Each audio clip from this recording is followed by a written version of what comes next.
So in today's class I will be teaching you about wattless current. What is wattless current? When you consider an alternating circuit and when an alternating current flows through such a circuit, and if the circuit does not consume any power, that is, if the power consumed by the circuit is zero, then we call the current as wattless current. How is it possible? Can you just imagine a current passing through a circuit and then that electric current's energy not used by that circuit? But still, no, it exists. So let us see how. So for that, see, this is a x-axis, this is the origin, and this is the x-axis. And I have drawn our VRMS and IRMS along the x-axis. I have drawn the IRMS along the x-axis, and this is the VRMS of the alternating current that is flowing through the circuit. So this pink colored line that I have drawn here along the x-axis represents the IRMS, and the blue colored arrow mark represents the VRMS. Here this blue colored line represents the x-axis. Okay, so this is VRMS and this is IRMS, and it is very obvious that our IRMS makes an angle phi with the VRMS, which means our value of the current IRMS can be resolved into two components, that is a horizontal component and the vertical component. Since IRMS makes an angle with respect to VRMS, the angle between so we are taking VRMS as our reference line. So if this is the reference line, then the horizontal component of the IRMS will be acting along the reference line. Therefore, I have tried to show it separately so that it will be visible. I have not drawn the pink colored line over the VRMS line so that it will be visible slightly below. I have drawn. So I have resolved IRMS into its horizontal component along the direction of VRMS, and therefore the value of that component will be IRMS cos phi. So this is the value of the horizontal component of the IRMS, and you see the vertical component will be perpendicular to the horizontal component. So if this is a horizontal component, so I have drawn the vertical component such that both are perpendicular. The horizontal component and the vertical component are perpendicular. Therefore this line, pink colored ray here, indicates the vertical component of IRMS, and the value of the vertical component will be IRMS sin phi. Okay, now here there is certain naming, as I told you earlier. This IRMS cos phi is called as a active component, and the IRMS sin phi is called as a reactive component. I shall tell you why they are called as active and reactive now. So now we will take the IRMS cos phi component. This component of the current, that is this IRMS cos phi component of our current, is in phase with our VRMS. Therefore, since it is in phase, the power consumed will have a value, and the power consumed by the circuit will be equal to VRMS into IRMS into cos phi. And hence this component, IRMS cos phi component, is therefore called as the active component, and it is also called as wattful current. IRMS cos phi component is also called as a wattful current.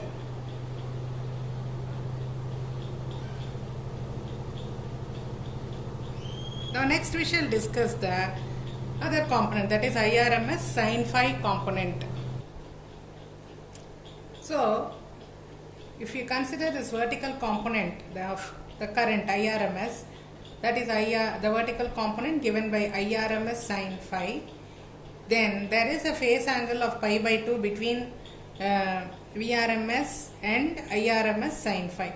Therefore, this power consumed, the phase angle being pi by 2 between the voltage and the current component, the power consumed will become 0. So in this case, the power consumed is 0.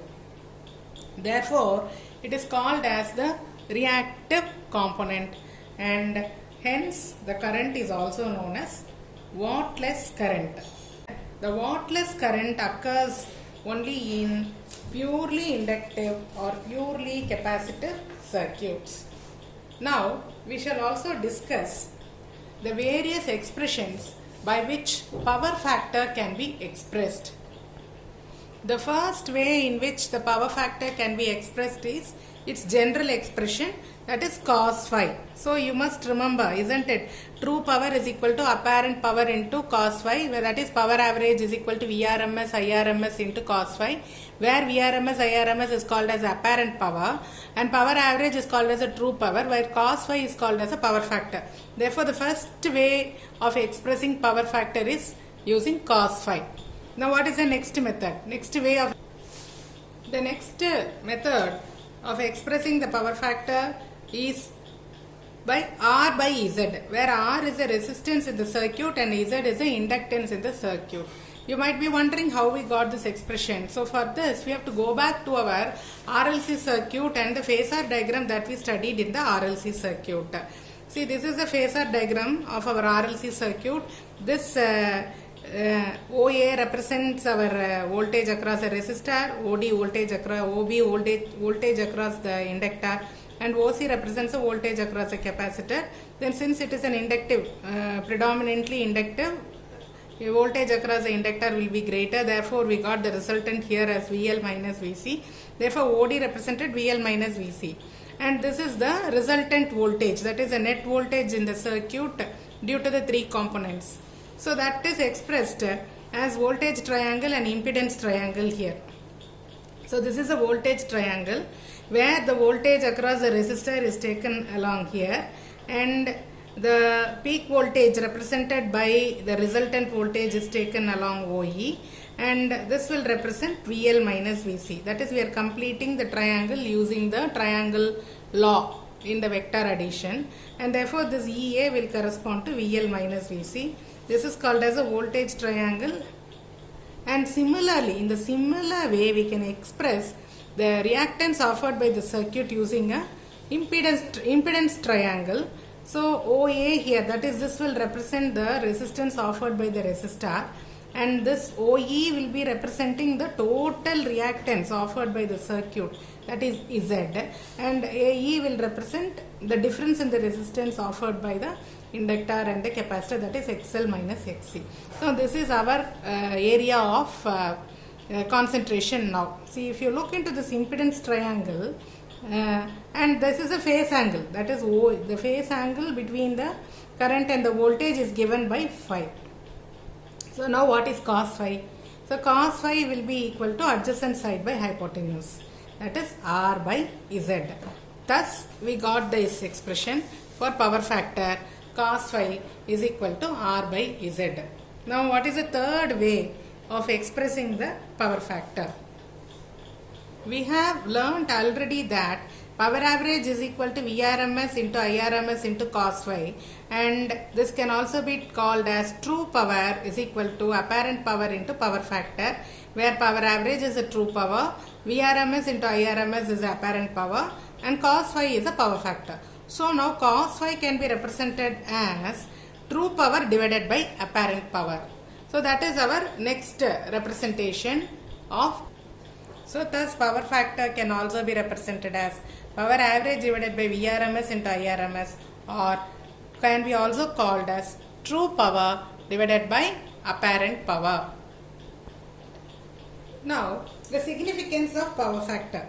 Now if this power factor cos phi takes up a value 0, that is, if phi takes up a value 0, then cos phi will be equal to cos 0, which will be equal to 1. That is, if phi is equal to 0, then cos 0 will be equal to 1, which means when cos 0 is equal to 1, then power average will be equal to simply VRMS into IRMS, isn't it? So do you remember learning this somewhere in the earlier videos? We discussed this in a reverse way, that is, we discussed this here. For a pure resistive circuit, phi was equal to 0, so cos phi was equal to 1. So power average is equal to VRMS into IRMS, which means the reverse of this. That is, if power factor is equal to 0, if phi is equal to 0 and if power factor is equal to 1, it means that the circuit is resistive. This means that the circuit is resistive. Similarly, if the power factor phi is equal to plus or minus pi by 2, then cos pi by 2 will be equal to 0. Then this means that the circuit is either inductive or capacitive, purely inductive, or it will be purely capacitive. If it is plus pi by 2, it will be purely inductive. If it is minus pi by 2, it will be purely capacitive.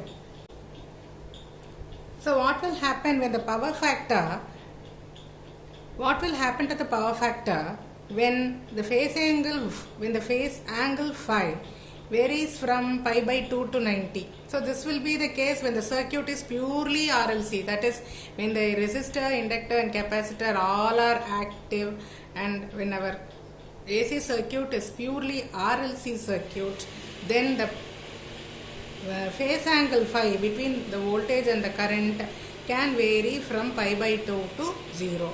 Therefore, if phi varies from 90 degrees to 0 degrees, cos phi or the power factor will vary from 0 to 1.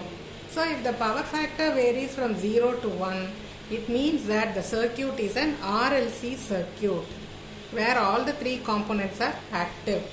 So, I will just repeat. When the power factor, what will be the power factor when phi is equal to 0?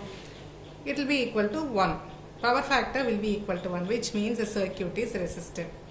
What will be the power factor when phi is equal to plus or minus pi by 2? It means the circuit will be either capacitive or inductive. The power factor will be if the power factor varies from 0 to 1, it means that the circuit is an RLC circuit. If you had observed, we had spent a lot of time for alternating current, and we also studied the various aspects of alternating current in detail.